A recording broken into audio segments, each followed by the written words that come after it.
Arvien straujākus apgriezienus uzņem valstī daļēji piederošo vērtīgu uzņēmumu Latelekom un Latvijas mobilā telefona apvienošana. Par to vienojušās abu kompāniju padomes. Secinājušas, ka tā rezultātā pieaugs naudas plūsma par 13 miljoniem latu, bet kopējais ietaupījums iecerēts 47 miljonu latu apjomā. Ekonomikas ministrija valdībā jau tuvāko nedēļu laikā rosinās sākt sarunas starp akcionāriem Latvijas valstu un skandināvu koncernu Tele-Sonera par izmaiņām sadarbības principos. Ministrs Daniels Pavļuts cer, ka viņš būs galvenais sarunvedējs. Pavļuts, tāpat kā premjers Valdis Dombrovskis, noliedz plānus tuvākajā laikā pārdot valsts daļas. Tomēr mēs noskaidrojām, ka tieši Latelekom un LMT valsts daļu privatizācija būs sarunu jautājums numur 1. Vairāk stāsta Ansis Pupuls. Latelekom padomes priekšsēdētājs Gatis Kokins un Latvijas mobilā telefona padomes vadītājs Kenets Radne vienojušies par abu uzņēmumu apvienošanu. Samazināšot darbinieku skaitu, veidošot vienu servisu centru un patērētājiem piedāvāšot interaktīvo televīziju datoros, planšetēs un telefonos. Tomēr lēmums nav galīgs. Vēl par apvienošanos jāsaņem akcionāru Latvijas valsts un Zviedru koncernu Tele-Sonera piekrišana. Pret apvienošanos iebilst Satiksmes ministrija, konkurences padome un LMT valde. Pēdējā laikā Latvijas mobilā telefona apgrozījums un peļņi ir krituši. Bija krīze, uzņēmumam jākonkurē ar konkurentu tarifiem, un Eiropas komisija noteica zemes viesabonēšanas maksas. Tomēr uzņēmuma vadītājs Juris Bindu uzskata, ka problēmas ir beigušās. Tuvākajos 4 gados visā valstī uzstādot 4G ātrgaitas sakaru stacijas, viņš uzņēmuma vērtību celšot bez Latelekom palīdzības. Pēdējā gada laikā šī situācija ir stabilizējusies un parāda izaugsmes potenciālu.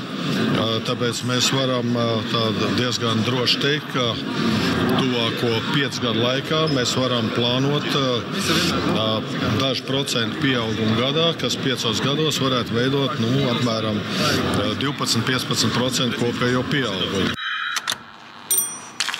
Satiksmes ministrijas uzņēmuma Latvijas radio un televīzijas centrs LMT pieder 23%, kas ik gadus ļauj saņemt miljonus dividendēs. Par šo naudu uzņēmums, piemēram, ievies sēparakstu un gatavs arī citiem projektiem. Ministrs Andrijs Matīs uzskata, ka sinerģija LMT un Latelekom var veidot neapvienojoties, bet noslēdzot sadarbības līgumu. Es nekad neesmu atbalstījis mehānisku uzņēmumu apvienošanu, ka vienkārši viens nopērk otru akcijas vai kaut kādā veidā šie uzņēmumi tiek vienkārši mehāniski salikt kopā un tagad mēs dzīvosim kopā. Ja? Varētu būt kaut kāda sinerģija starp pakalpojumiem, starp saturu, starp to, ko sniedz abi šie komersanti, kas daļai pieder valstī. Un nebūtu jau pareizi, ja viņi konkurētu kaut kādā segmentā, kur tā konkurence ir neloģiska. Nepieciešama arī konkurences padomes atļauja. Tās priekšsēdētājs Skaidrīta Āvramjo neoficiāli valdībai ziņojas, ka pret apvienošanos iebildīs, jo kopuzņēmums radikāli mazinātu konkurences telekomunikācijās, kur jau šobrīd abu uzņēmumu ir lielākie tirgus dalībnieki. Apvienošanās lokomotīva ir Latelekom padomes priekšsēdētājs Gatis Kokins. Viņš uzskata, ka tieši konkurences likums traucē attīstībai. Uzņēmumi vienkārši varētu vienoties, nekonkurējam tajās jomās un nedarām paralēlas investīcijas. Diemžēl konkurences likums to tā neatļauj. Tad konkurences likuma dēļ ir nepieciešama apvienošana, lai notiktu paralēla konkurence. Tieši tā.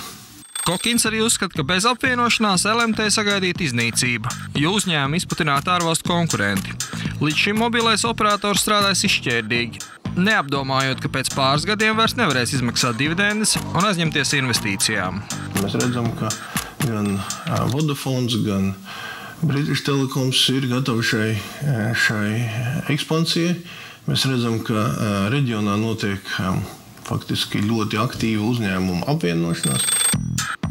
LMT vadītājs Bindi iebilst, jo uzskata, ka mobilajam telefonam, ja nu kāds traucē, tad tas ir pašmāja Latelekom, nevis ārvalstnieki.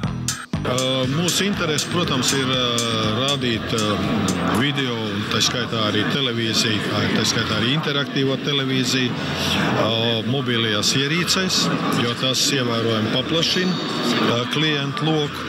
Taču pagaidām šī sadarbība ar Latelekom nekādā veidā nenotiek. Latelekoms nav izrādījis pozitīvu atsauksmi pret mūsu iniciatīvu. Kokina lielākais atbalstītājs ir ekonomikas ministrs Daniels Pavļuts. Tieši ar Kokina argumentiem padusē viņš vasarā valdībā iesniedz variants apvienošanai un tālākai privatizācijai.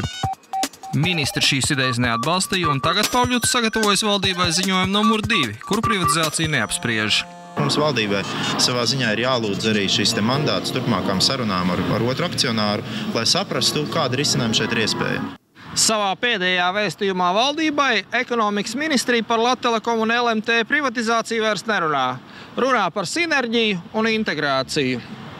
Arī ekonomikas ministrs Daniels Pavļuts publiskajos izteikumos stāsta, ka vispirms jāvienojas par sinerģiju un tikai pēc tam kaut kad nezināmā nākotnē var domāt par uzņēmumu privatizāciju. Taču tas nebūs tik vienkārši. Zviedru akcionārs TeliSonera skaidri ir norādījis, ka vispirms jāvienojas par to, kas kuram piederēs, un pēc tam var sinerģēt, apvienot un integrēt. Ekonomikas ministrijai šāda nostāja ir zinām jau no šā gada māja. Privatizācijas aģentūra jau maijā saņēmusi TeliSonera paziņojumu, ka kompānija nav gatava Latvtelekom un LMT reorganizācijai pirms vienošanās par to, cik skandināviem piederēs. Koncerns vēlas iegūt 100% abos uzņēmumos vai vismaz kontrolpaketi. Protams, tas ir dabiski. Par kaut ko jāvienojas akciju turētājiem pirms sāk diskutēt, kā lai organizē praktiskos jautājumus. Jūs nevarat tirgot ādu, pirms neesat nošāvis lāci. TeliSonera jau pieder gan fiksēto, gan mobīlo sakaru uzņēmumu Igaunijā un Lietuvā. Latvijā koncernam ir 60% LMT un 49% Latvtelekom. Abus uzņēmumus Zviedri vēlas pārņemt pilnībā, un šobrīd ir īstais brīdis, lai mēģinātu panākt sev izdevīgu cenu. Latvijas un TeliSonera jumtlīgumā ir atrunāts, ka cena ir atkarīga no uzņēmuma pēdējiem darbības rezultātiem. Šobrīd rādītāji ir kritušies. Zviedru menedžers vēl piebilst, ka pie cenas esot jāņem vērā, kāda tēriņa to gaida nākotnē. Normāli tas būtu vērtējams pēc tā, kādas ir uzņēmuma nākotnes perspektīvas. Protams, var vēsturiski redzēt, kā šīs abas kompānijas ir attīstījušās, bet svarīgi ir saprast, kādi aktīvi tām ir un kā tās sev parādīs nākotnē, kāda ir kompānija naudas plūsma, nepieciešamība tajās investēt un tā tālāk. Kad vasarā Pavļuts valdībā iesniedz apvienošanās priekšlikumu, viena no versijām paredzēja LMT kapitāla daļas iekļaut Latvtelekom pamatkapitālā. Ja tas būtu noticis, valsts zaudētu kontroli pār abiem uzņēmumiem, jo TeliSonera automātiski iegūtu 53%.